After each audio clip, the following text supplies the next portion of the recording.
At gate C22, my grandmother stood quietly, dressed in her navy cardigan and holding an envelope that should have contained her boarding pass. Her hands trembled. He said, "There's no ticket for me," she whispered. My father glanced back, cold, dismissive, and walked away without another word. $20,000 she'd given them, just to be left behind. They boarded the flight. I stayed. 3 weeks later, when they returned laughing, I was waiting with a man in a sharp suit. In his hand was a folder. Inside? The consequences of betrayal. This isn't just a story, it's a reckoning. And it all began that Thanksgiving. My name is Emma Warren, and I was 38 the Thanksgiving my world split clean in two. I'm a trauma nurse at Sacred Heart in Spokane. People often say nurses are built for compassion, but I never had to be taught how to care. I was raised by a woman who made kindness her whole personality. That woman was my grandmother, Ruth. And in many ways, she raised me more than my own parents ever did. My childhood was a carefully packaged contradiction. Our home was pristine, cold, and painfully curated. My father, Charles Warren, was a well-known attorney who'd built his career defending high-profile clients and crushing reputations with a smile. My mother, Gloria, was equally polished, a beauty consultant whose emotional range never reached beyond a cocktail's smile. Love in that house came with terms and conditions. Speak softly, look perfect, never need too much, except when I was at Grandma Ruth's. She lived just outside town, in a one-story clapboard house with hydrangeas that bloomed like clouds and a picket fence that always leaned slightly right, like it was listening. Summers there smelled like cinnamon bread, fresh laundry, and old paperback novels. I'd spend weeks barefoot in her garden, baking lopsided cookies and listening to her hum Ella Fitzgerald while knitting in the afternoons. When I cried about being picked last in gym class, she handed me a paintbrush. When I brought home a B in algebra, she baked me a pie and said, "It's not the grade that matters, honey, it's how you feel about yourself when the pencil's down." She made me feel seen, not useful, not presentable, just loved. But every time I returned home, that warmth vanished like fog under fluorescent lights. My parents tolerated me the way one tolerates airport announcements. Necessary, but interruptive. I wasn't ambitious enough for Charles, not elegant enough for Gloria. At dinner, they asked about my weight more than my classes.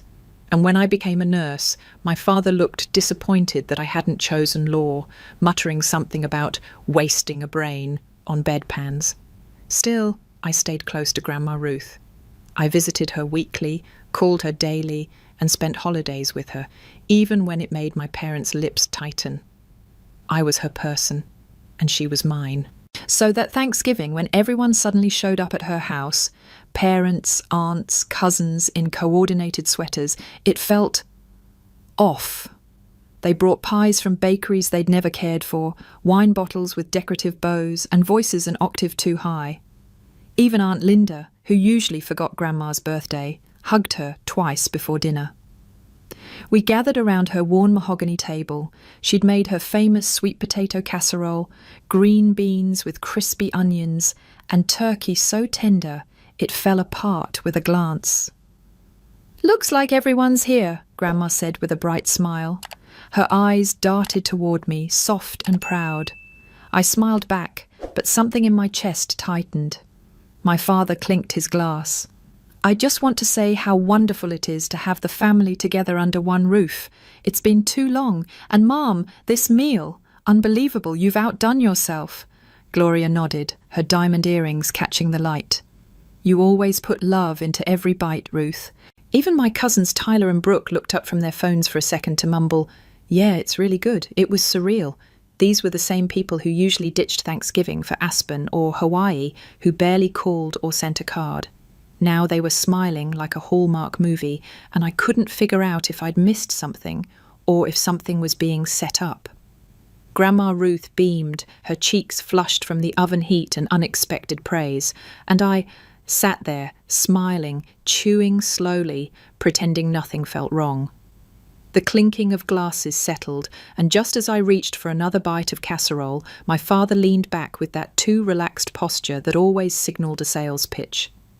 "You know," he began, swirling wine in his glass like a TED talk was about to start, "I've been thinking a lot about legacy lately, about what really matters. Time together, memories, not just money or titles." Gloria chimed in, placing a manicured hand on his arm. "And what better time to create those memories than now, when we can all still travel and enjoy life?" He nodded, eyes gleaming. "Exactly. So I have an idea. What if we all took a trip to Europe? As a family? Rome, Paris, London? 3 weeks. First class all the way." There were audible gasps and murmurs around the table. Even Tyler looked up, momentarily interested. "Seriously?" Aunt Linda asked, wide-eyed. "You'd organise all that?" My father raised his glass. "If we split the effort, absolutely. It's time we celebrated each other." I glanced at Grandma Ruth. She was silent, blinking as if trying to decide whether this was a dream. "That sounds wonderful," she finally said, voice trembling. "Of course we'd go slow," Gloria added. "Elevators, wheelchairs if needed. Mom, you'd have your own room. We want you there more than anyone." The words "more than anyone" hung in the air like perfume, sweet but artificial. Then came the kicker. "We just need a little help with the deposits," Charles added lightly, like it was nothing. "I've already fronted part of it, but bookings are tight. About 20,000 short, the rest I'll cover. But with your support, Mum, we could lock it all in next week." Silence fell like a curtain. My fork paused mid-air. 20,000! I looked at my grandmother, expecting her to blink, to ask questions. Instead, she smiled, eyes wet. "If it brings everyone together," she whispered, "it's worth it." A tight knot formed in my stomach. I wanted to speak, to question him, to remind everyone that 2 years ago Grandma had loaned him money for a business opportunity he never mentioned again. That loan had been $12,000, and he'd never paid it back. I had stumbled across the receipts by accident when helping her with online banking. She never spoke of it. When I asked, she simply said, "He was going through a rough patch, dear." And now I watched her nod along as Charles listed hotels near the Seine and gondola rides in Venice. Her eyes lit up, her smile cracked open like a child's. "I've never been anywhere outside the States," she said quietly, almost as if confessing a secret. "Always dreamed of seeing Europe." And there it was, the crack in the armour, the lonely place inside her that still yearned to be included, to feel needed, chosen. Part of me burned. The other part broke. I stayed quiet.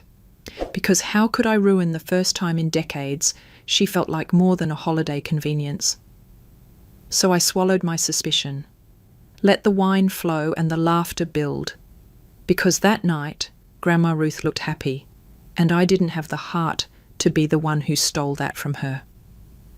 The morning of the flight arrived with a crisp November chill and a strange, buoyant energy. Grandma Ruth was ready hours before any of us.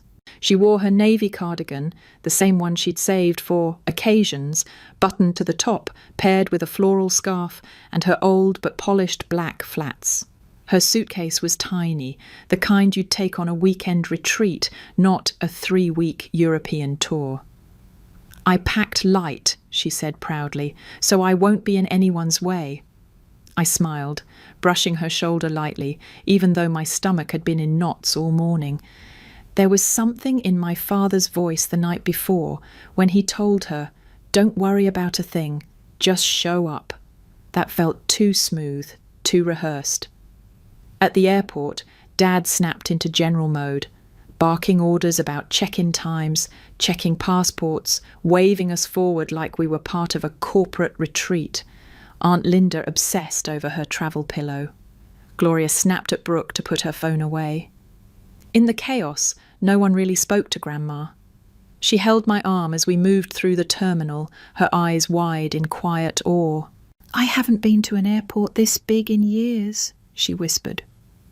When we reached the international check-in counter, Dad strode ahead, charming the clerk with his polished smile and loud friendliness. 7 tickets, he said, confidently, laying down the travel folder. The woman began scanning passports. Then she paused. Her fingers hovered over the keyboard. She checked the screen, frowned. "I'm sorry," she said, turning slightly toward him. "We only have 6 confirmed passengers in this reservation." Dad blinked. "That's impossible. There should be 7. Charles Warren, Gloria Warren, Linda Brooks, Tyler Brooks, Brooke Brooks, Emma Warren, and Ruth Warren, my mother." She typed again, clicked, then shook her head. "There's no Ruth Warren listed. Not on this booking. No record of a ticket ever being issued." A strange silence fell. Grandma looked at me, then at Dad, confused. "Charles?" she said softly.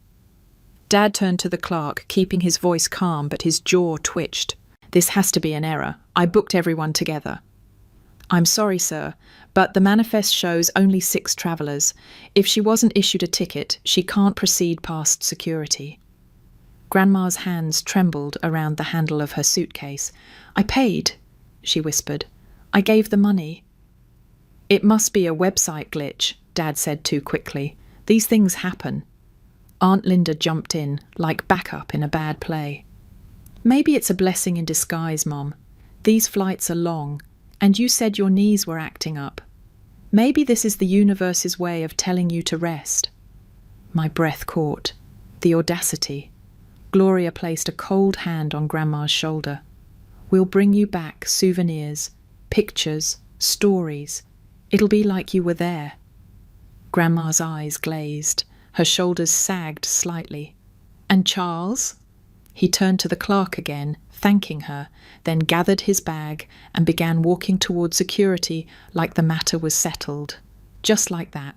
Like she was baggage that got lost in processing. I reached for Grandma's hand.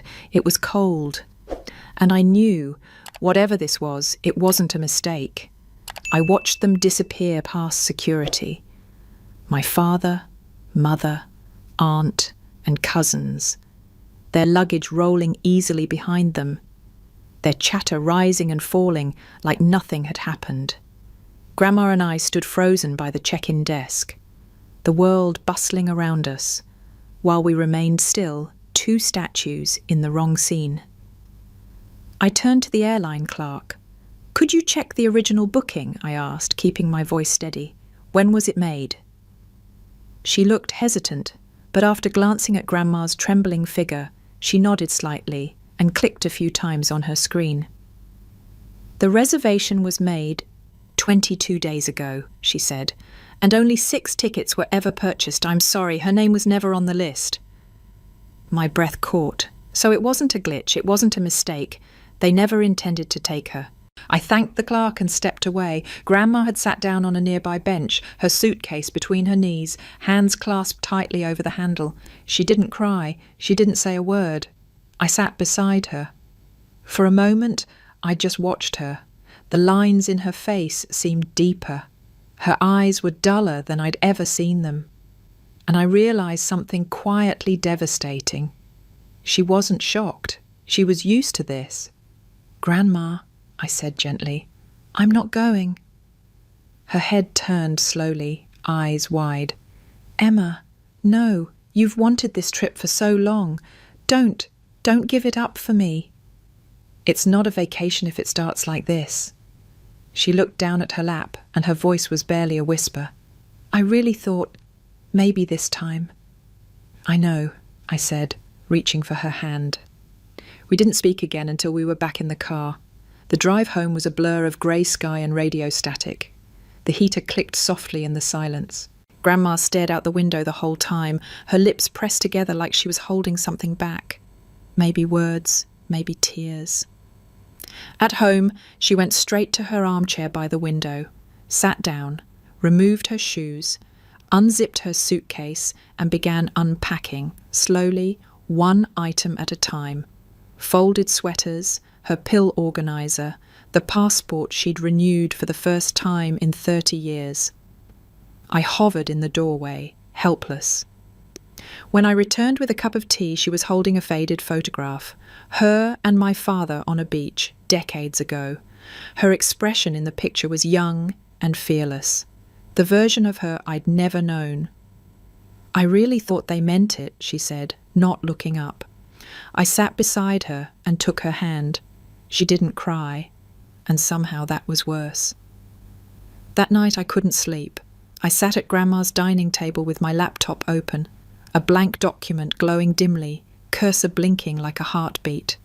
I wasn't sure what I was looking for at first. Closure? Justice? A way to make sense of the betrayal? Then my fingers began to type.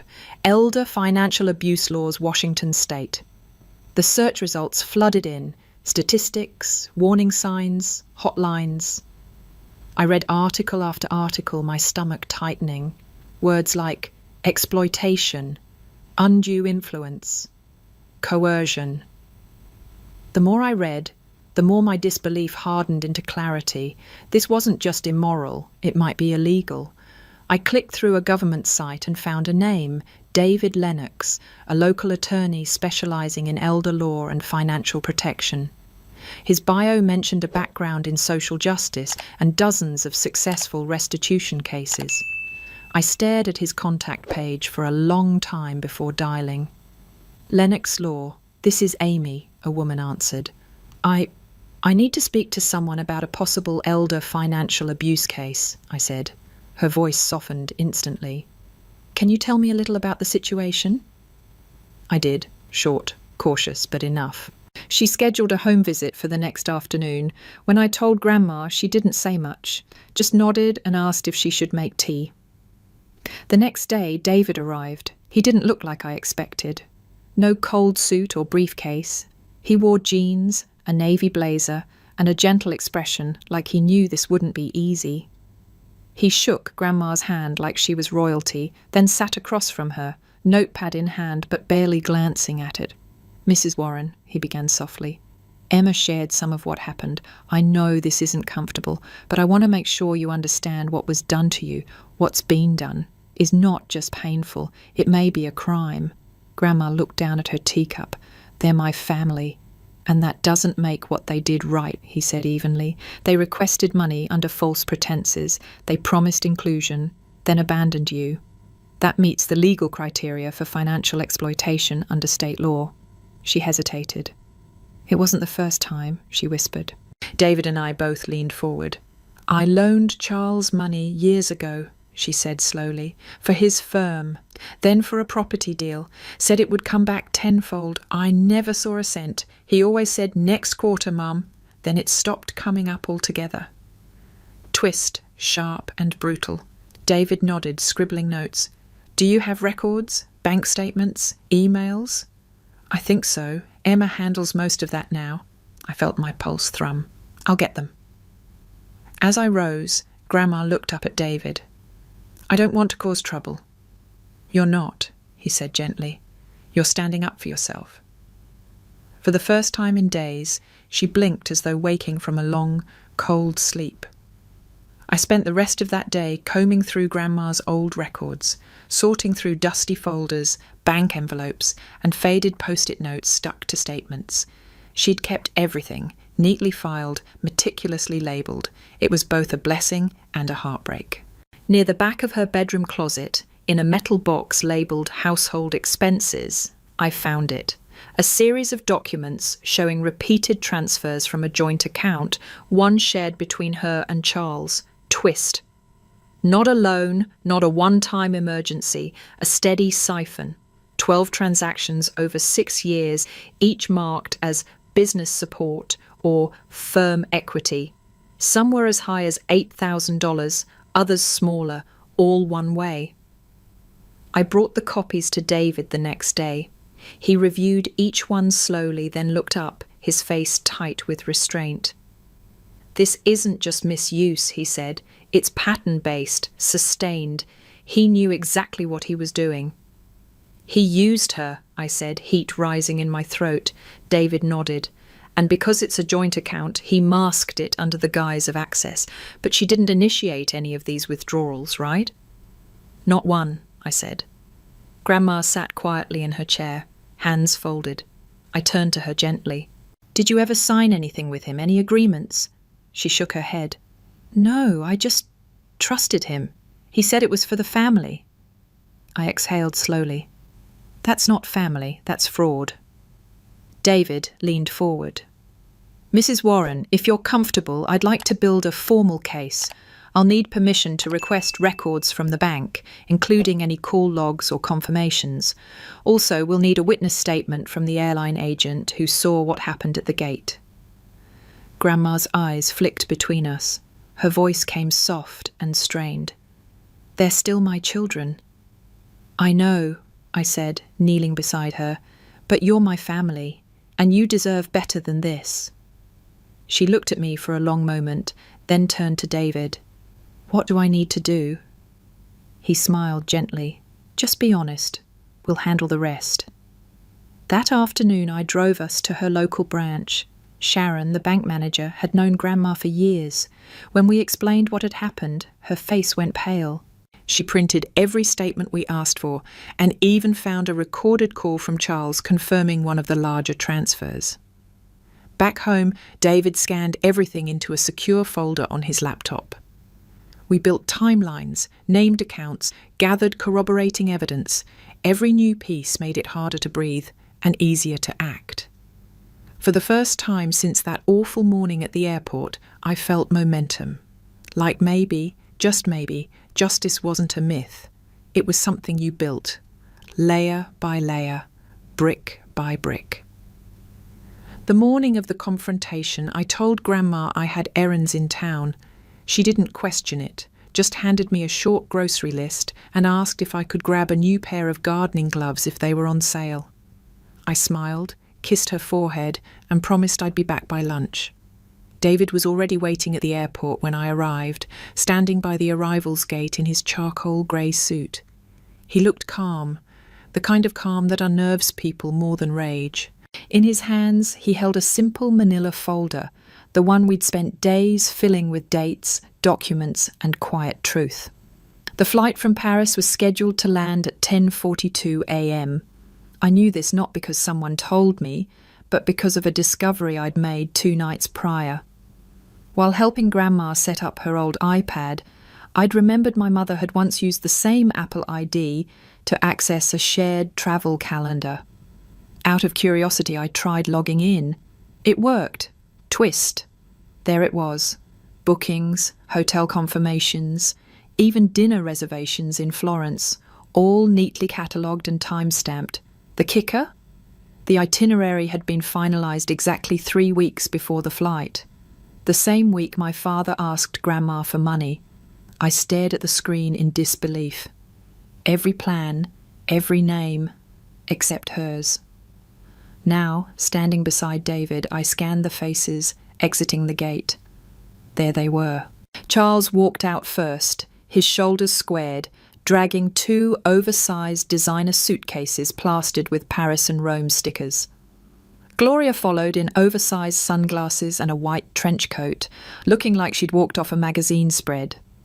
Behind them came Linda, taking selfies with Tyler and Brooke, who were laughing at something on a phone screen.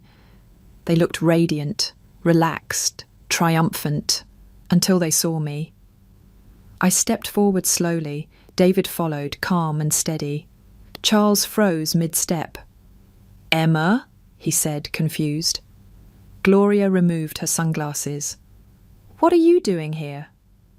David reached into his folder, pulled out 2 stapled packets, and handed one to Charles, the other to Linda. "Charles Warren, Linda Brooks," he said formally. "This is for you." They both stared down at the documents as if they'd been handed subpoenas written in another language. "What is this?" Charles barked. David didn't flinch. "Legal notice of investigation. Allegations include financial exploitation of a vulnerable adult, pending civil restitution, and inheritance suspension." The colour drained from Linda's face. "You can't be serious." David raised an eyebrow. "Quite." And I just stood there, waiting. Charles's eyes darted over the first page of the summons, then the second, his brows furrowing deeper with every line. Gloria stepped closer, trying to snatch the paper from his hands, but he waved her off. "This is ridiculous," he spat. "You're suing your own family." David didn't blink. We're pursuing lawful restitution on behalf of a vulnerable adult. Your actions qualify as sustained financial manipulation and deception. Linda looked up from her copy, voice shaking. She gave us that money willingly. She wanted us to go. David reached into his folder and pulled out a printed page. This is a transaction record showing a $20,000 transfer from Ruth Warren's account to yours. No contract, no repayment plan, no shared booking, only 6 tickets purchased, none in her name. Charles straightened his shoulders. You have no idea who you're messing with. I have friends at the district court. Twist. David took a step forward, unshaken. And I have a signed statement from the bank manager, a recorded phone confirmation of a fraudulent transfer, and a written account from an airline employee who witnessed the incident at gate C22. He leaned in slightly. Try me. Charles opened his mouth, but nothing came out. Gloria hissed, This is Emma's doing. You've always been ungrateful, dramatic. You're punishing us because you were never the favourite. That stung. But I didn't flinch. Instead, I looked her straight in the eye. I'm not punishing anyone, I said. I'm protecting the only person in this family who never made me feel like I had to earn love. Silence. You could feel the shift, like oxygen being sucked out of the terminal. I'm not the one who left a woman in her 70s sitting at an airport with a fake envelope and a suitcase full of dreams, I continued. You did that. You made her feel like a burden, and now you want to act like victims because someone finally said, enough? David gently touched my elbow, reminding me to let the paperwork speak louder. Charles's voice dropped to a low, bitter tone. You've just made a very expensive mistake. David handed him one final document. This includes the temporary suspension of all inheritance claims tied to Ruth Warren's estate, pending court review. You'll receive further communication within 7 business days. Linda dropped her packet. Brooke bent to pick it up but froze halfway. We should go, Gloria muttered. For the first time in my life, I saw something unfamiliar in my parents' posture. Not arrogance, not indifference. It was fear. They turned and left without another word, and David and I stood in the stillness of their absence.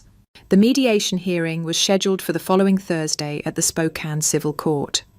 David and I arrived early, carrying a folder thick with evidence and a quiet, simmering resolve. We waited and waited, but Charles and Linda never showed. At exactly 10:45 a.m., the judge, an older woman with wire-rimmed glasses and a no-nonsense tone, looked up from the empty chairs and said, This court takes non-appearance as a forfeiture of participation. The respondent parties have declined to engage in resolution and therefore will proceed with a default judgment. She turned to David. Councillor Lennox, please present the summary. David stood, calm and precise. He outlined the deception. The request for money under false pretenses, the absence of a purchase ticket, the long-term financial withdrawals through a shared account. He detailed the emotional and financial abuse with the clarity of a surgeon. The judge listened, nodding occasionally. At the end, she made her ruling. Full restitution in the amount of $20,000 shall be paid to Ruth Warren within 30 days. Additionally, until further review, all inheritance rights associated with the estate of Ms. Warren are hereby suspended for Charles Warren, Linda Brooks, and their legal spouses. It was official. The paper shield had become a sword. Twist. As we packed up our documents, David paused, flipping through one of the bank statements again. Emma, he said quietly, have you seen this name before? He pointed to a transfer logged 6 months prior, $10,000 withdrawn from Grandma's joint account and wired to an unfamiliar name, Alan Dorsey. I shook my head. Who is that? David's brow furrowed. It's not a known family member, and it's not listed on any business records I've seen tied to Charles. Could be a shell or private broker. My pulse quickened. Do you think he's hiding funds? David nodded slowly. It's possible. Or worse, laundering assets under someone else's name to avoid liability. He pulled out a notepad. "We're going to need subpoenas, more account records. Let's widen the net." Outside the courtroom, the air felt different. Not lighter exactly, but more charged. We weren't just chasing justice anymore. Now we were uncovering something bigger. 2 days after the court ruling, Grandma called her estate attorney, a man named Mr. Hendricks, who had drafted her will nearly 20 years earlier. His voice on speaker was warm but puzzled. "I thought we might not speak again, Ruth," he said with a light laugh. "You always said you were too old for changes." "Well," she replied, her voice firm but even, "turns out I'm just old enough." We met with him that afternoon. He laid out the original will, each page a relic of trust and tradition. Charles was listed as executor. Linda was allocated half of the family property. Brooke and Tyler were named as residual beneficiaries. Grandma read each line silently, then looked up. "I want them all removed." Mr. Hendricks blinked. "All of them?" She nodded. "They've already taken more than I ever intended to give. The rest will go to someone who's earned it." He turned to me, a quiet question in his eyes. "I'm not asking for anything," I said quickly. But Grandma raised her hand. "I am. I want Emma to be my advocate, my legal representative for all financial matters." The lawyer adjusted his glasses. "That's easily done." Twist. Then she added something that surprised even me. "I'm selling the house." Both Mr. Hendricks and I froze. "You what?" I asked. She nodded slowly. "I've spent too many years walking the same paths, sitting in the same chair, hoping for people to love me better. I'm not waiting anymore." I didn't speak, not because I disagreed, but because I'd never seen her so clear-eyed, so resolute. Mr. Hendricks updated the paperwork over the next few days. With each signature, Grandma looked lighter, like shedding old weight. And I? I watched a woman who'd been dismissed, silenced, and used finally reclaim her name. It wasn't revenge, it was freedom. After decades of quiet sacrifice, Grandma Ruth enrolled in a watercolour class at the community centre. She grumbled the first week, muttering that she was too old to dabble, but every Thursday morning she put on lipstick and her soft lavender shawl, clutching her little canvas portfolio like it was a treasure chest. And it was. By the third week, she stopped pretending to hate it. She started coming home with swatches of tulips, mountains, even one surprisingly good portrait of a grey cat that looked suspiciously like the neighbours. I watched her transform, not just smile but beam. She was lighter, laughing more, humming again while she cooked. The house felt different, as if it had absorbed her joy. One Saturday, the community centre hosted an art fair. She was hesitant to participate. Who'd want to buy an old lady's doodles? But I signed her up anyway and framed 3 of her best paintings, one of her garden, one of a field of yellow tulips, and one of a bench under a large oak tree. To her shock, all 3 sold within 2 hours. One woman asked if she took commissions. Another offered to feature her in the monthly senior artists newsletter. Tears welled up in Grandma's eyes that evening as she held the envelope of cash. "I've never been paid for something I made with my hands," she whispered. That night, she cooked her favourite meal, lemon roast chicken, and poured 2 glasses of wine. "To new beginnings," she toasted, "and to finally living for myself." I clinked glasses, feeling the air around us thrum with something I hadn't felt in months: peace, twist. The next week, after her painting class, she came home with flushed cheeks and a smile I hadn't seen before. "Emma," she said slowly, "you remember when I told you about the boy I almost married before your grandfather?" I nodded, vaguely.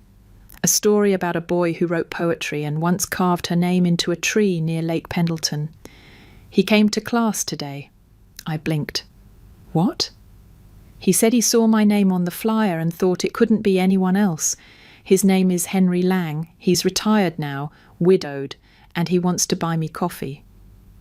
She looked bashful and 16 all over again, and just like that, life opened a new door.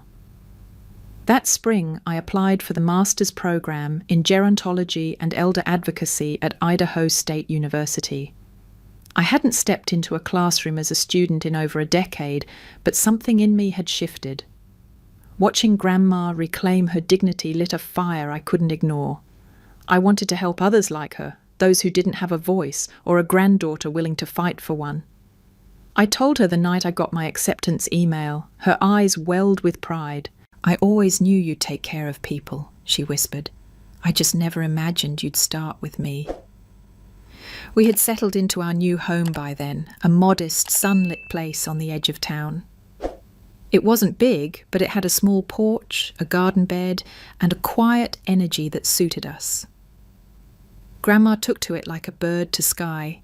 She filled the kitchen with plants, repainted the mailbox, and started a daily routine of feeding the jays and hummingbirds that visited our fence. I planted tulips along that fence, just like the ones she loved. Yellow, mostly. "Yellow tulips mean hope," she told me once when I was a little girl. "Not joy, hope. Joy fades, but hope hangs on." One afternoon, while we were sorting through paint tubes in her art bin, I got a call from a local journalist. He'd heard about the case through court filings and community chatter. He wanted to do a profile on Grandma, on her courage, her art, and her stand against elder exploitation. I brought the offer to her carefully. She listened, stirring her tea in slow circles. Then she shook her head. "I'm flattered," she said gently. "But I don't need a spotlight. I don't want to be the story people cry over on Sunday mornings. I don't need pity." I started to protest, but she smiled and cut me off. "I don't need their sympathy, sweetheart. I needed the truth. And now I have it." Twist. She sent back a handwritten note declining the interview, and I watched the news anchor on TV the next week speak about a local woman of quiet strength without naming her. That was enough. Word still spread, though. Neighbours stopped by more often. Her art class grew. People sent her thank you notes. One woman dropped off flowers and said, "You reminded me to call my mother." Every time someone thanked her, Grandma would just nod and say, "I'm no hero.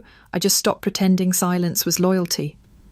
The admiration grew, but she never let it define her. She was done being defined by others.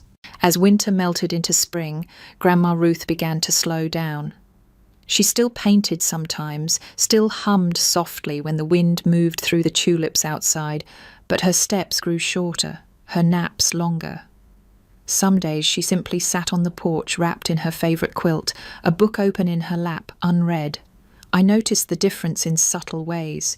She stopped baking. She left more than one paintbrush unwashed. Her laugh was quieter, more like an echo than a melody, but she never complained, not once. "I'm just a little slower these days," she told me one evening, her voice like a breeze. "But the tulips will come back soon, won't they?" "They always do," I whispered, brushing a strand of silver hair behind her ear. She nodded, eyes drifting closed. "That's all I need to know." The following week she didn't come to breakfast. I found her still in bed, curled slightly on her side, the quilt pulled to her chin. She looked peaceful, serene, like she was dreaming about something kind. But she wasn't breathing. My legs nearly gave out. I sat beside her and took her hand. It was cool, but not cold. Her expression hadn't changed. It still held that faint smile she often wore when listening to rain. Twist. On her nightstand was an envelope, handwritten in her slanted script. "To my Emma, my beginning, my witness." I opened it with shaking fingers. "Dearest girl, if you're reading this, then I've finally done what I always promised. I went gently. No machines, no drama, just peace. You gave me that. You gave me the courage to stop waiting for love to come knocking and instead plant it myself. You made me brave. You showed me that silence isn't noble when it protects cruelty, and that kindness without boundaries isn't kindness at all. You didn't just give me my voice back. You reminded me I had one all along. And you're more than my granddaughter. You're not just hope. You are the legacy of kindness I leave behind. Keep blooming, Always, Grandma. The paper trembled in my hands, blurred with tears I hadn't realized were falling. I held it to my chest, whispering the words again and again, "You are the legacy of kindness I leave behind."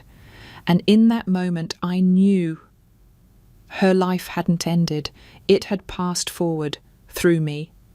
We buried her beneath a quiet oak near the lake, just outside town. The kind of place she used to describe in her paintings, wide sky, soft grass, and the steady hush of water nearby. It was simple, no hymns, no long-winded sermons, just the way she wanted. The people who came weren't from the old family photo albums, they were her now family. Friends from painting class, the florist who helped her pick tulip bulbs, Sharon from the bank, even the clerk from the art store brought a bouquet. A few dropped off baked goods afterward, sharing memories like delicate keepsakes. No one from our bloodline showed up. No Charles, no Gloria, no Linda, not even a card. But there was no emptiness, only warmth. After the guests had left, I stayed behind. I planted a circle of yellow tulips around her headstone, each bulb placed with care, pressed into the earth like a vow. "Hope," she'd said. "Yellow tulips mean hope." It felt like a conversation now, not a memory. In the months that followed, I finished grad school, walked across the stage in cap and gown, with her locket around my neck. My degree in hand felt less like a trophy and more like a torch. I took a job with the Elder Justice Initiative, helping investigate financial exploitation cases across the state. I sat across from clients with eyes full of fear and voices full of silence. I listened, I explained. I helped them find the words they'd buried under years of guilt. Every time I sat with someone on the verge of speaking out, I'd think of her. I'd think of the way she folded her hands, the way she said, "They're still my children," and how she finally chose herself. Back home, the garden flourished. I planted more tulips each spring until the fence line bloomed like a golden river. People walking past would stop to admire them. Some asked to take photos. A few asked what they meant. I'd say, "They're for someone who never stopped believing in hope, even when the world told her not to." Twist. One summer evening, as I sat on the porch sipping tea, a letter arrived. No return address. The handwriting was familiar, too familiar. I didn't open it. Instead, I placed it in a drawer labelled unanswered, next to a stack of others that had trickled in over the past year. Apologies, long overdue. Guilt, laced in vagueness. No ownership, no change. I didn't need them. I had the tulips, the porch, the quiet. I had her. As dusk settled and the wind stirred the blossoms, I looked out over the golden fence line and whispered, "Grandma, I am still blooming," and that was enough.